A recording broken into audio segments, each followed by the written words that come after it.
headed to the hunting beef shop.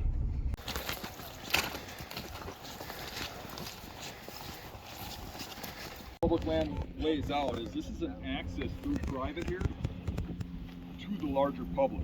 So this is kind of just like a funnel back there, and the way the public lays out is kind of funny. The land border is right on the other side of this canal here, and it meets up with that trail we're just walking on there, and then follows it, and then there's all private crop fields on this side. So a lot of people don't look at this as like part of the public. They look at it as like an access going back. And I've done really well here. One of my very largest bucks I've ever shot out of that willow tree right there. Bedded on the private, coming out. They would come out of that stuff where those trees are in the water and the dogwood and stuff. Which tree are you talking about? I was hunting in this tree right here, this willow tree. Standing in it. Right here. Mm-hmm. If you look from an angle, there's a spot in there you can stand. And, I don't hunt that aggressive anymore. Now I hunt back here a little more because I kept getting busted in that spot. I like to sit in that dead fall, or I sit up in that cedar tree where the hole is. This is really kind of funny stage across this road. And when I shot that buck was a long time ago. And you could actually, at that time, see the parking lot. So you could look right through, all this buck farm grew up tremendously over the years. Probably talking close to 30 years ago. But I've shot some other good stuff in here, and I've seen a lot of deer.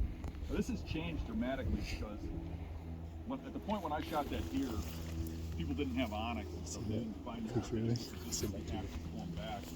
Where I actually studied paper maps back in those days. So now onyx gets a little more people into these spots, and you can see last time we were here, we noticed that there's a scent wave hanging in that tree right there.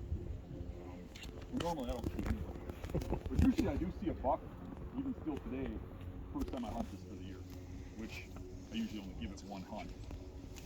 They'll get out of that dogwood over there in the cattails, and they'll get up underneath the bigger trees that are back into stuff, and they'll come to here, and they're going across the road into the crop field. This is your classic overlooked spot. Everybody wants to walk out a ways before they hunt. Nobody wants to hunt right next to the parking lot, per se. Some of them that are even better are, where you go way along the road. You get, say, 200-300 yards down the road. But there's parking lots every so often, and you're forced to park in those parking lots and not on the roads. Because basically nobody follows the road who sets up near the road. And these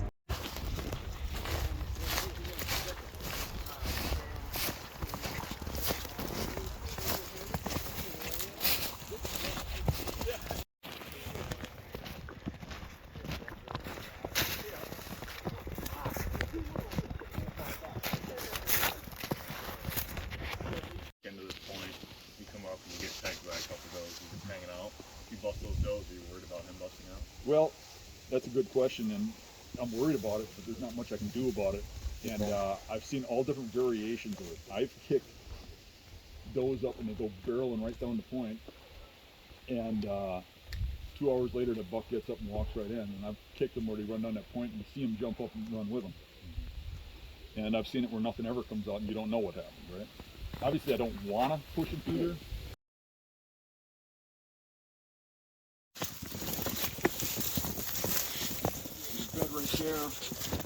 Bed right there. And one of the things is too, is if you look and you see rubs in this stuff, why would a deer even be in there for any other reason but to bed? Yes. Okay. That one, how old is that one, you think? What do you mean? The rubs? Those are last season. So it's probably rut, it's pretty orange, it's not from early season. Okay. Here's a bed here.